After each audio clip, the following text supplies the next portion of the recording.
Hello YouTube, Al here, and I'm here to talk about one of my new projects. So let's have a look at it. Here it is. This is a Sunburst strap body I got off eBay. It originally came with this pick guard, which has got inexpensive ceramic pickups in it. It did have the cheap mini pots. I've taken all those out because I like to have them in my parts bin for spares.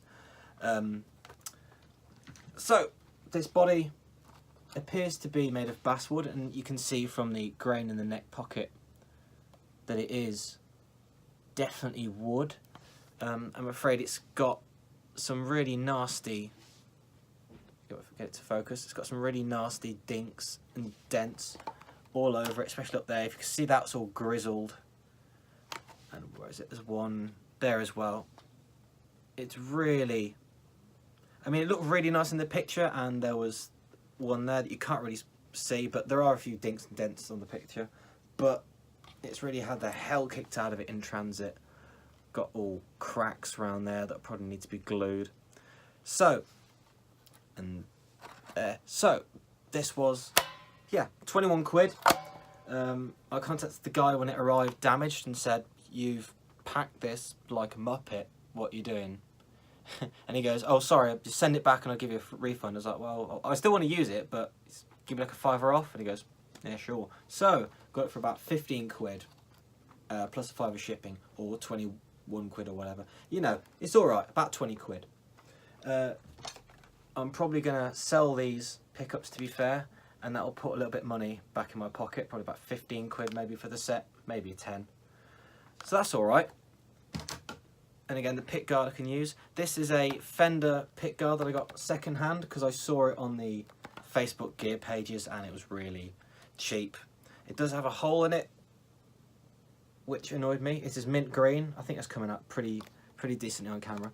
It has a little hole in it, so I bought a shielding plate for Fender, which in theory should help get rid of some of the noise. I know it's not shielded in here. I mean, it was mainly just to stop dust getting in the hole and getting in the pots and that.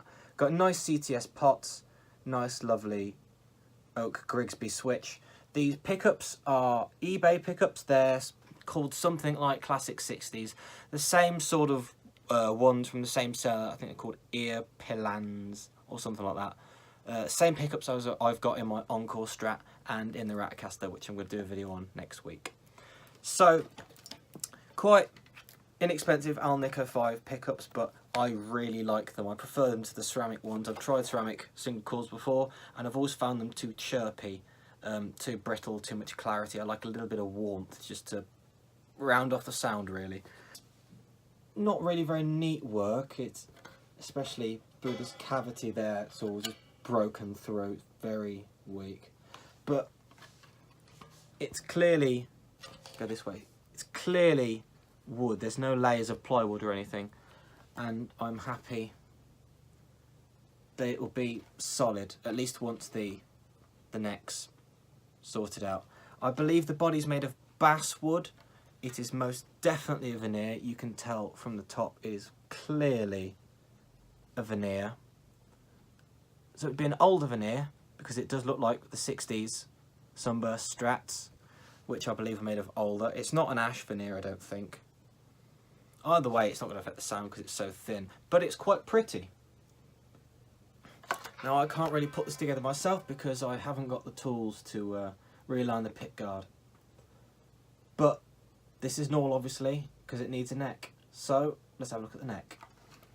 And this is the neck I'm going to use. This is the Shine Strat neck off the old Custard Caster. The plywood body was just knackered. I mean, there's no point. It was, at the neck pocket, it was just crumbly, and the neck wasn't in straight, and it was just rubbish. It wouldn't stay in tune. It couldn't get it to play nice. And I've always liked this neck. It's got a nice feel to it. It's got a nice profile. Really nice flame.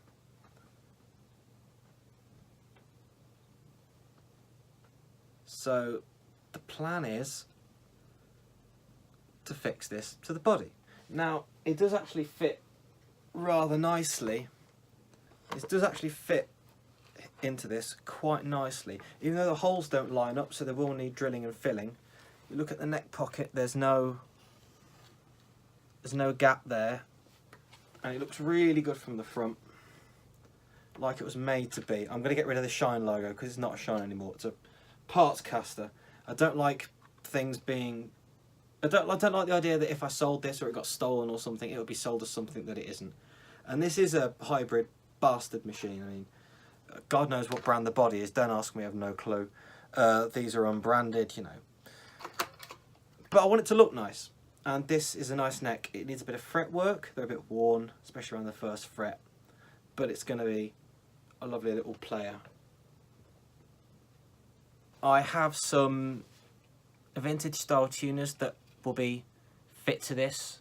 Obviously the neck needs filling and re-drilling so it fits, and I can't do that, so I'm going to get my guy to do that. Check out Johnny Guitar on Facebook. I'll leave the link down below. He's based around Hinckley, sort of Midlands, UK area, and he does really good refinishes. So he's going to be doing that for me. I've got some converter bushings, so it will take the vintage style tuners. It's not the split post style. It's you know, Clusen style, but you put it through and put it round, and, rather than poke it down. I prefer the split post actually now. Now I've tried a set of Wilkinsons because they didn't stab you with the end of the string, whereas they do with other types, and I hate that. I also think they hold the string in better, which I really like. There wasn't really anything on it that was worth saving, so I just stripped out the neck, and the body is just gone. It's just toast, it's dead. And one thing I forgot to mention is this new bridge, which I got from Northwest Guitars. I really like their bridges because they're made of plated steel, chrome plated steel, as opposed to the normal Chinese pot metal kind of zinc alloy stuff you get. When you touch it, it feels a bit powdery. Oh, I hate that stuff, you know. Small bridge block, doesn't come with a big one. The place I normally get them from, where I've got them from before, is Black Dog Music on eBay. They're about 20 quid, they're alright. It's the 52mm one. Don't get 52.5, I did that by accident, that's really annoying. Don't get those ones, they don't fit import bridges. It has to be 52mm. So I'm hoping to get one of those. Obviously I've taken the one out the brown Strat, and that's going in the other project, which you're going to see at some point. I've got various cheap Strat projects on the go. They fall into my lap, I can't help it. Okay, it's like 20 quid, come on. 20 quid, knocked down to 15. One problem I did have is the bridge came with two longer springs. It came with two longer screws, and the rest are short, normal ones. And I really should have used all 6 short ones, but I accidentally used a big one. And it's kind of, well, you can't really see, but it's come through the back, in the back cavity, and it's stripped the hole, which is really annoying. So make sure you don't use the extra long screws. That's a bit of a blag, but there we have it. That's my project. I just thought I'd give you an update and go, hey, this is what's going to be coming on the channel. So I'm really excited about that. Oh, I haven't talked about jack socket. It came with a really cheap, horrible one that was even cheaper than like Epiphone and Squire. It literally was plastic, like black, cheap plastic, and it just felt so light you could just blow it away. It was, can't be doing with that. So I've already got a load of Switchcraft ones that I bought in bulk ages ago. So I'm going to use one of those because they last. So that's it. Thank you very much for watching, and I'll keep you updated on this and various other projects. Until then, I'll see you next time. Bye. Bye!